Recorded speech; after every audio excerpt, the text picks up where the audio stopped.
and welcome to the Credit You Deserve podcast. In this podcast, we will cover relevant topics that impact your personal finances. You will walk away better informed about the basics of personal finances, with tips and recommendations you can incorporate into your own daily lives. We will also inform you to the latest developments in the financial world and the impact they may have on you. You work hard to take care of your finances. Isn't it time you get the credit you deserve? Welcome to episode 3 of the Credit You Deserve podcast. In this episode, we're going to be speaking with Trevor Neufeld with Neufeld Capital Management in regards to tips that you can take to save for college, whether you're just had a baby or you have a student who's a year or two away from entering college. So September is college savings month, which I just found out literally a week ago or so. So we thought that the timing for this discussion was very timely, and that it's just good information to have because you can never start too soon to save for college. So Trevor, I'm going to allow you to introduce yourself, if you wouldn't mind just sharing a little bit about your background. Yeah, so like David said, I'm a financial advisor with Neufeld Capital Management. We're just a block down the road. So we specialize in financial planning for retirement, but obviously a big part of that with people who are, getting close to that. They might have kids that are in college. They might have grandkids that are going to college. So it's a topic that comes up a lot and super important. College is not cheap these days, so you have to have a good plan in place to figure out how to get your kid there successfully and hopefully not drown them in student debt coming out the other side. One thing to keep in mind when we're talking about college savings is it's a lot different story today than it used to be. So I looked up some statistics, and we'll say that the average parent now who has a kid that's getting close to college years, let's say that parent went to school back in 1995. Well, average tuition for a 4-year public school in 1995 was $6,200 a year, roughly. Now, minimum wage in 1995 was $5.15. So fast forward to 2022, and the average tuition for the same thing is just over $27,000, and minimum wage is now $7.25. So minimum wage has went up 41% since 1995, and college tuition has went up 337%. So it's not as easy, as a college student, you're probably not making the big bucks. You don't have your degree yet, you don't have the job of your dreams, so you might be working minimum wage or close to it. And the reality is you'd have to work about 10 times as much to cover the same amount of tuition you were able to back then. So it's not just kids not wanting to work, I would say, but understanding what your kid's walking into, and if college is really important to them and they know what they want to do and they need a degree and they have a plan in place, it's still a huge obstacle to pay it off with today's rates. So we don't see that changing, unfortunately, with the way college is increasing year to year, and got a plan for that. I think one of the challenges, too, that a lot of young families face is that they point to the higher costs, and I know where we're at in today's society is a lot different than even where we're at in a year or two ago, but just with inflationary, the inflation concerns and whatnot, that just the cost of living has gone up, so it's a lot harder to find those funds to be able to set aside. When you're talking to families, and it's easy to emphasize why it's important to save for college at a younger age. But for the families who are saying, well, I just don't know where that excess money is to be able to set aside, how do you guys help walk through that situation? Yeah, that's really tough because it just is so expensive. I think a couple of pieces of advice are, one, college shouldn't just be a default. I think there's a lot of friends of mine have went to college, gotten degrees that they weren't really sure where they were going to take them, and ended up getting jobs not to do with their degrees, and have huge student loan debt for a job, for a degree that really isn't pushing anything in their career forward. So there's that, and then there's be aware that tuition changes or varies hugely school to school. So not everyone wants to go to a small community college, but you can save an absolute ton, get a good education there, and ultimately put yourself in a lot better position coming out. So something to consider, and not to think of it as a lesser option either. Absolutely, and you can never start too soon, as we just discussed with savings. So hopefully, after you listen to this episode, you'll walk away with a few ideas or a few tips, whether again you're looking short term or long term with your plan. So, why is saving for college education important in your mind as a financial planner? Yeah, it kind of falls in line just like saving for retirement. You can't start too soon, and that's just because of the power of compound interest and investing. And really, when we run college saving plan projections, the default projection rate for each year of inflation for college tuition is 5-6%. So that's, compare that to normal inflation that we've seen over time in general at 2-3%. And that's a really big increase each year. So you need to invest, one, in actual investments that are hedged against inflation, because college inflation is a real thing. And so investing in different plans that we'll talk about today is incredibly important just to sustain the amount that you're putting in, make it worth tomorrow's dollars value for your kids. Well, and I think it's important too to emphasize that as we go through the products that are available, there are a wide range of risks that you can assume. So everyone thinks, okay, well, I got to throw my money into the market, and what happens if the market crashes and I lose all that money for my students' tuition? There are avenues or products out there that are a little bit more risk averse, that maybe it won't grow as much or maybe don't have the upside as much, but at least will still protect that money, maybe provide some other benefits for the taxpayer, but then also allow you to set aside money for that college as well. Yeah, absolutely. And we really approach, with all investing, when you're looking at the risk and your goals, you're looking at the time frame that you have. So when you're college planning for your kid who's, maybe just was born 1-2 years old, and you have 18 years left before school's going to be an expense, it can be a lot more risky because over time the market's done a lot better. Whereas in like a situation where your kid's 16, 17, you only have a few years, you're not going to want to be as risky, because the last thing you want to do is invest $10,000 and send them away with $7,000 for college. Right. But yeah, there's a lot of different options that we use. One of the things most common when we talk about is 529 plan. And there's a lot of reasons why that's become the go-to for college savings. Big things are it's pretty versatile in what you can use it for. They extended it to have some amounts available for K through 12. Obviously, the biggest thing people save for is the secondary education with college. A really high lifetime limit. You can contribute just about as much as you want. The Wisconsin state limit's over $500,000, per person. So that's per beneficiary saving. Gives you a lot of options with that, and you can have multiple people contributing for the same person. So that's the one we see the most common, and yeah, it's been a pretty good tool for a lot of our clients. With the 529 plan, so if I understand it correctly, that's set up like on the state level, because each state has their own varying product when it comes to the 529 plan. Is that actually set up through the state, or where does someone go to actually establish a 529 plan? Yeah, there's two different options. You can go directly through the state, and that's going to be the EdVest program. And then you can also go through a broker, a financial advisor, and that's going to be Tomorrow's Scholar.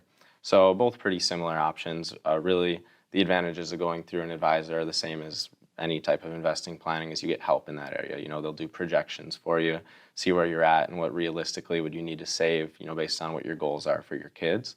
So there's online tools for that available to people as well, just in general. Okay. If someone wanted to look at an alternative option to the 529 or the EdVest plan, what other options are available? Yeah, so I'll start with the other specifically education savings account, and that's going to be the Coverdell ESA, or previously known as the Educational IRA. So that's going to have the same, we'll talk about the tax benefits of both. This is going to go after tax money, so money that you've received as income, paid tax on it, you invest it in there, and then it grows, and the growth in there is going to be tax deferred, and when you take it out, it's tax free. So that's the benefit of both of those plans. The reasons people have moved away from the Coverdell is that there's a limit of $2,000 per year. So obviously you're not going to be able to save near as much. There's some more restrictions with the age limits of it too. You can't contribute after the beneficiary of the account is 18. Once they're 30, you either have to liquidate the account or roll it over to another eligible beneficiary in your family. So in general, we're going to move towards the 529. That's just the best for most people. Okay. It's also no income limit for the 529, so it doesn't matter what you make, you can contribute to that.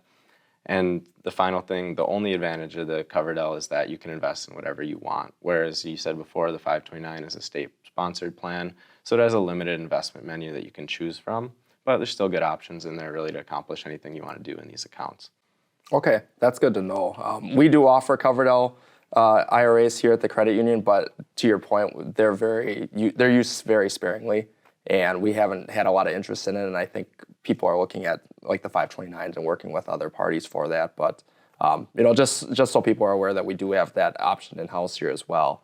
So I know that with some of these plans, because they have tax benefits, if you will, for the taxpayer, there are also some restrictions maybe on the back end with the plan, as far as you had mentioned that maybe the restriction on how the funds are used, or if they aren't used for like the beneficiary that you've identified.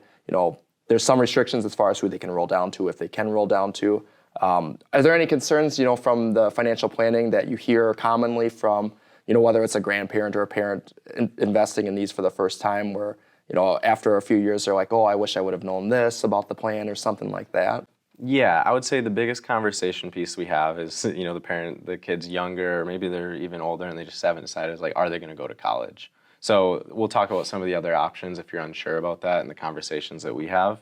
And one of the things I would say is you are restricted with these, so you want to use them for college tuition, room and board, things like that.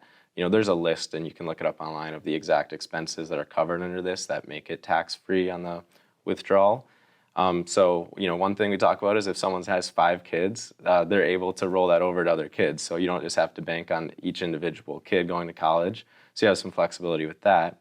Now, if you have 1 or 2 kids and you're not sure if either are going to college, but you do want to put something away for them to give them, some money for maybe other programs that they might use that might not be covered under either of those accounts, some of the options that we look at are an UTMA. So that's going to be a non-qualified account. There's no tax benefit going in or out, but that child is going to have the option to use that for whatever they want. And the way an UTMA works, for people who aren't familiar with it, it's going to be in the parent's name until the kid reaches age 21 in Wisconsin. And then you can transfer it into the kid's name and it becomes theirs to use. But prior to that, the parent's going to have control to it. Okay. So it's a good thing, if you don't want your 5-year-old to have $10,000 at their disposal, you Sure. only want so many toys around the house type of thing. Yeah. So yeah, that's one of the tools. A couple other options that we, just let people know that are available is people can use a Roth IRA. So this is going to probably be definitely after their kid has earned income, but they can open up a Roth IRA in their kid's name. And even if the kid's earning income, so they're only going to be contribute up to either $6,000 or whatever that child's income was, but that kid doesn't have to put that money specifically towards the Roth. So they can make $5,000 on their own, the parent, and they can spend it however they want, but the parent can now put $5,000 into an IRA on their behalf. Now, that IRA has limits on the earnings, but they're able to take those the contributions that they put in, and use towards college. So it's a way to kickstart your kid's retirement. They have a retirement plan that has its limitations, but the principal is an option available to them for college planning or other type of expenses that they might have coming up. Yeah, the Roth IRA, not to dovetail this conversation, but that's a interesting tool just in the grand scheme of retirement planning because it is very versatile, at the end of the day, and allows you to use it for various options, with some stipulations, of course. I should clarify that. And I think just to clarify too, we keep, we keep speaking about college, but are trade schools included in a lot of these plans as well, like a 2-year technical college, or is it really just geared more for like the 4-year programs? So yeah, they recently expanded the flexibility of the 529 as well. But it's not just the 4-year program, and there's even availability for registered apprenticeship programs, up to, I believe it's a $10,000 limit from your 529. So you do have other options with that as well. Okay, that's good to know. So one thing that some people aren't aware of is that every 529 plan each state has their own. And so if you have access to any state's 529 plan, but if you use Wisconsin's, you actually do have the contributions tax deductible up to around $3,800. So that's a benefit that people aren't always aware of. So that's a state tax deduction, not a federal one. But I can give you a little tax deduction in that area. Sure. I guess logistically speaking, so like with the 529 plan specifically, because it's, like if you establish it to the state of Wisconsin, how does it work if your student decides to go to college out of the state? Does it matter that they, maybe are going to go to Minnesota or Illinois or somewhere else, or do they have to actually stay within the state to be able to use the funds that are in a 529? Yeah, good question. And no, it doesn't matter. They can go to any state they want. There's even some abroad that you can use this for. So you're totally not restricted in that area. Is it, the other question I have is, do you have to establish the 529 plan where the child's physically located? Or is it, so like, if my parents wanted to set up a 529 plan for my nephew, but my nephew is in another state, would my parents set it up in the state of Wisconsin because that's where they live, or would they set it up in the state in which like my nephew were to live? Yeah, because it doesn't matter which state that the child's going to go to college in, I would set it up in the state that you live because that's the state you're probably paying state taxes in. Okay. So if that state has a deduction for your contributions, then you get that benefit, whereas you did it in a different state's plan, you wouldn't have that. So that would be my recommendation in that area. Okay. Perfect. So besides using a Roth IRA as a potential instrument for pulling out some of those principal contributions, What are your recommendations for parents who maybe have an established retirement plan, whether it's a 401k, a 403b, or maybe a traditional IRA established elsewhere, or they have a lot of their proceeds set up in those types of funds? What is your typical advice to a parent who's maybe considering going that avenue as opposed to some of these other ones? Yeah, run into that every once in a while. A parent really wants to help out their kid, and that's awesome. One of the things that you want to make sure is that your retirement is secured before you're paying for your kid's college. And the reason being is, any kid, I think they'd rather have their own tuition, student loans, than have to support you throughout your retirement. So we want to make sure that you're in a good spot. And, hopefully if you put yourself in a good spot, you can pay for your kids, help them out down the road, help your grandkids out down the road, and honestly see a better turnout in that area. So that's typically what we'd recommend. If people are in a position where they're able to do it financially and say they're still working, rather than take out of their current plans, what I'd say is lower your contributions and then cash flow help your kids, because you don't want to pull out of the plans. There's typically penalties, possibly taxes. So just lowering your contributions will give you that extra cash to just help them along the way. And I would suspect that like with a 401k or a 403b, taking a loan out against your plan probably is not a recommended avenue either, right? For college. Yeah, you're just changing loans at that point. So one typically give that advice. So we've highlighted some of the plans that are available to families if they want to start investing early for their children or their grandchildren. But what other options are available to families that want to supplement some of these savings plans to actually pay for college? Yeah, absolutely. Well, a big thing is, one, fill out your FAFSA every year. That's the free application for federal aid. So it's a free application, and it can be really helpful. It's going to be dependent on the assets and income that your family has available to you, and that gets kind of into complicated formulas, but there's no harm in doing that. So that's one thing. The second thing, and everyone knows about these, but scholarships. So scholarships are time-consuming. They're not the most fun. It's kind of extra voluntary homework. But, I did a little math just to kind of maybe give some kids and even parents some motivation to have their kids do scholarships. So if your kid spent 100 hours and they did 25 scholarships, so each scholarship took 4 hours on average, and out of those 25 scholarships, they got 2 accepted and they were rewarded 2 prizes for $5,000. So it doesn't seem terribly unrealistic. They spent 100 hours, not a huge percentage of them got accepted, and that's part of the reality of it.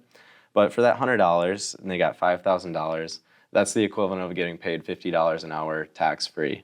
So if you're 17 and you're making $50 an hour tax-free, you're pretty happy about that. Right. So it's a good thing to keep in mind when you're thinking about, working and saving up money, doing an actual job for college, and the payoff that can be there with scholarships as well. So definitely recommend you put in the time.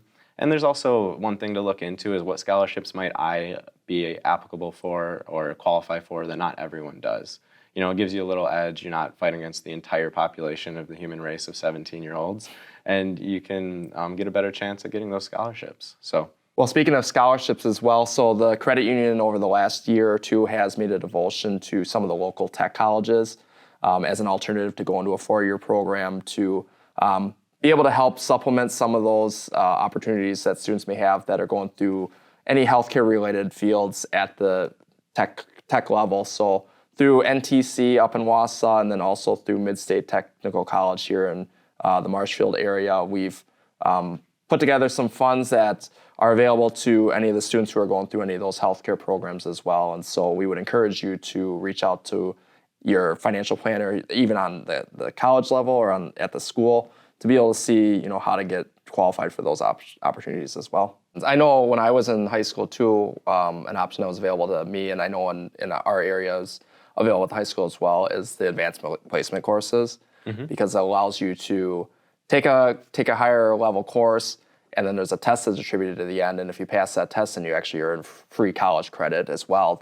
So when I went into my first year of college, I already had, I think it was 13 credits. So my first semester was almost taken care of just because of those free credits that I was able to take advantage of in high school. So sometimes there's options like that as well. Yeah, that can be huge. And Marshfield has a great AP program. So yeah, I know plenty of people who went into college as a sophomore and a half coming out of my grade just because of how much that program expanded and having the right credits. So it's a super huge thing to do when you're looking at your schedule going into junior, senior year, is how much money can I save, and figuring out what classes are going to be beneficial for you to have off your transcript in college. Yeah, absolutely.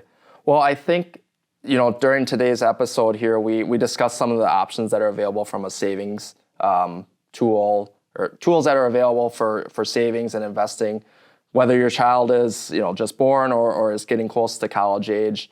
But then we also talked about some of those areas in which they can supplement their college savings as well. And so while there's a lot of information that's available out on the internet or social media or wherever you find your latest news, ultimately we would recommend to anyone who's really serious about developing a strategy for saving for college to sit down with a financial planner, whether it is Trevor and the group over at Neufeld Capital or maybe a local planner as well. But really sit down, bring all the information that you have as far as your current situation or financial situation and kind of what your goals are with this, and really develop a strategy, because this is one of those things where if you start early and you do it the right way, you may be able to save your child from having to endure some of the hardships that come with having huge student loan debt and some of the ramifications that we've seen over the last 10 to 15 years, from kids going to school. So, yeah, absolutely. I mean, we love to help people out with this. It's an important thing for families that want to do this and that are able to do this. There's things that you can do right and really maximize the money that you're putting in. Make sure that you're getting the most out of it, so it'll help your kids get off on the right path. So, we do it at Neufeld Capital Management. We help people with their 529s all the time, walk them through the different options that we discussed today and figuring out which one makes the most sense for them and is best for their family and their kids too. Awesome. Well, Trevor, appreciate the time this morning to discuss this. And again, if you have any other questions on any of these plans, please don't hesitate to reach out to the credit union and we can get you in touch with Trevor and his team over there, or whoever would be local with you. So thank you. Yeah, no, appreciate it, David. Had a good time with this. That's great.